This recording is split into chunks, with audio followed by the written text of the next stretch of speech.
പ്രഭാഷകൻ അധ്യായം 29. കടവും ദാനവും. കരുണയുള്ളവൻ അയൽക്കാരന് കടം കൊടുക്കും.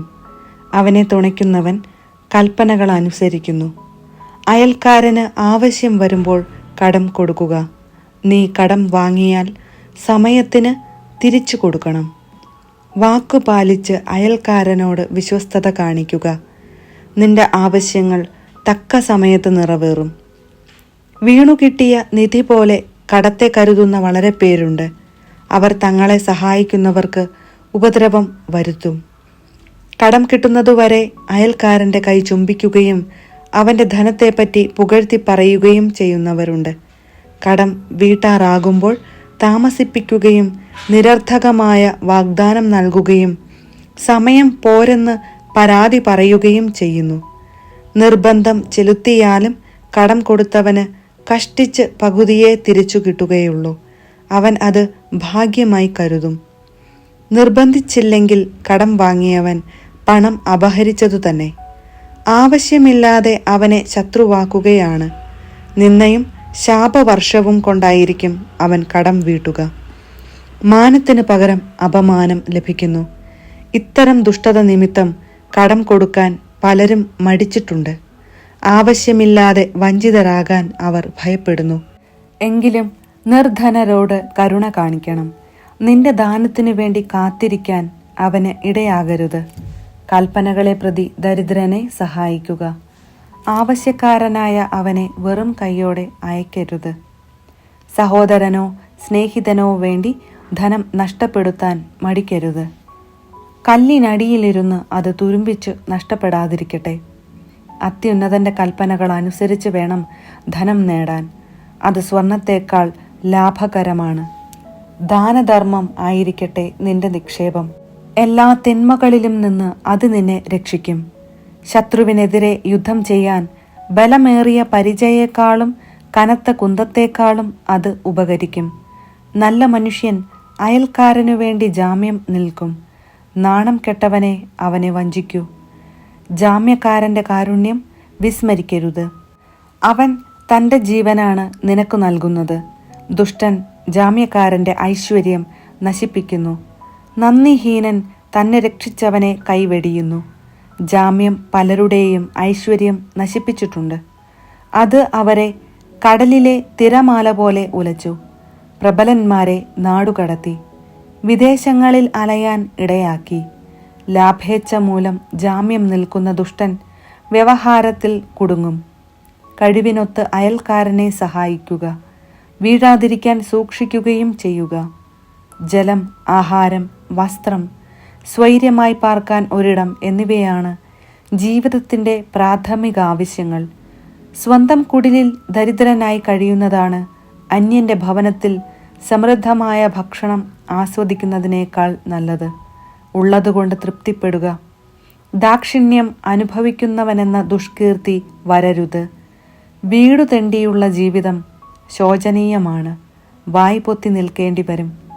അന്യവീട്ടിൽ ആതിഥേയൻ ചമഞ്ഞ് നീ പാനീയം പകരും. എന്നാൽ നന്ദിയല്ല പരുഷവാക്കുകളായിരിക്കും നീ കേൾക്കുക. ഹേ മനുഷ്യ, വന്നു മേശയൊരുക്കൂ, എടുത്തു വിളമ്പൂ, ഞാൻ ഭക്ഷിക്കട്ടെ. ഈ മാന്യനു വേണ്ടി സ്ഥലം ഒഴിഞ്ഞു തരുക. എൻ്റെ സഹോദരൻ വന്നതിനാൽ വീട് എനിക്ക് ആവശ്യമുണ്ട്. പാർപ്പിടത്തെ സംബന്ധിക്കുന്ന ശകാരവും ഉത്തമർണന്റെ പരിഹാസവും വികാരവാനെ വ്രണപ്പെടുത്തുന്നു.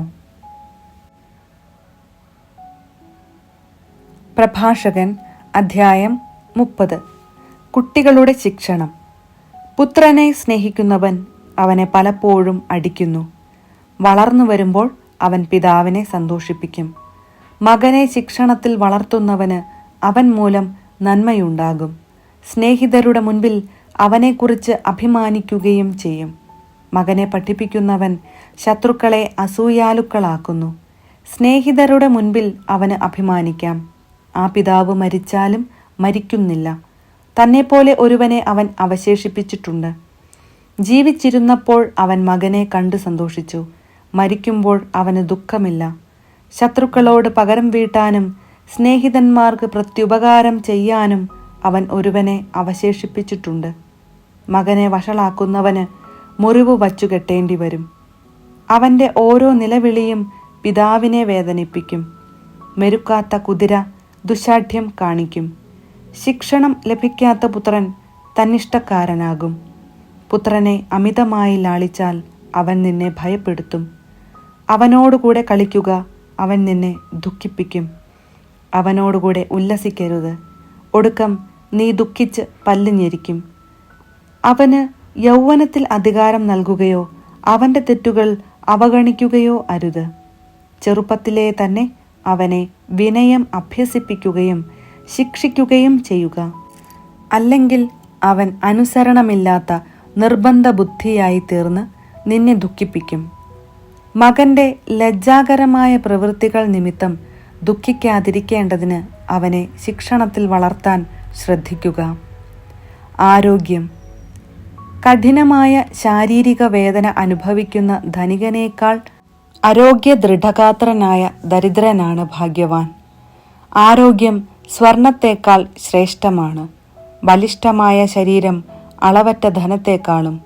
ശരീരത്തിൻ്റെ ആരോഗ്യത്തേക്കാൾ മെച്ചപ്പെട്ട സമ്പത്തോ ഹൃദയാനന്ദത്തിലുപരിയായ സന്തോഷമോ ഇല്ല. ദുരിതപൂർണമായ ജീവിതത്തേക്കാൾ മരണവും മാറാരോഗത്തേക്കാൾ നിത്യവിശ്രമവും മെച്ചപ്പെട്ടതാണ്.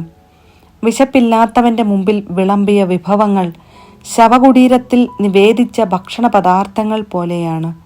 വിഗ്രഹത്തിന് ഫലങ്ങൾ അർപ്പിക്കുന്നതുകൊണ്ട് എന്ത് പ്രയോജനം? ഭുജിക്കാനോ ഘ്രാണം ആസ്വദിക്കാനോ അതിന് കഴിവില്ല. കർത്താവിനാൽ പീഡിതനാകുന്നവനും അങ്ങനെ തന്നെ.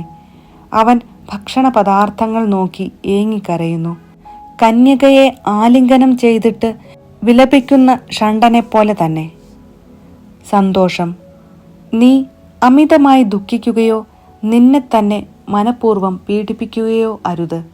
ഹൃദയാനന്ദം ഒരുവൻ്റെ ജീവനും സന്തോഷം അവൻ്റെ ആയുസ്സും ആണ്. ദുഃഖമകറ്റി ആത്മാവിനെ സന്തോഷിപ്പിക്കുകയും ഹൃദയത്തെ ആശ്വസിപ്പിക്കുകയും ചെയ്യുക. ദുഃഖം അനേകരെ നശിപ്പിച്ചിട്ടുണ്ട്, അത് നിഷ്പ്രയോജനമാണ്. അസൂയയും കോപവും ജീവിതത്തെ വെട്ടിച്ചുരുക്കുന്നു. ഉത്കണ്ഠ അകാല വാർദ്ധക്യം വരുത്തുന്നു. സന്തോഷവും നന്മയും നിറഞ്ഞവൻ ഭക്ഷണം ആസ്വദിക്കുന്നു.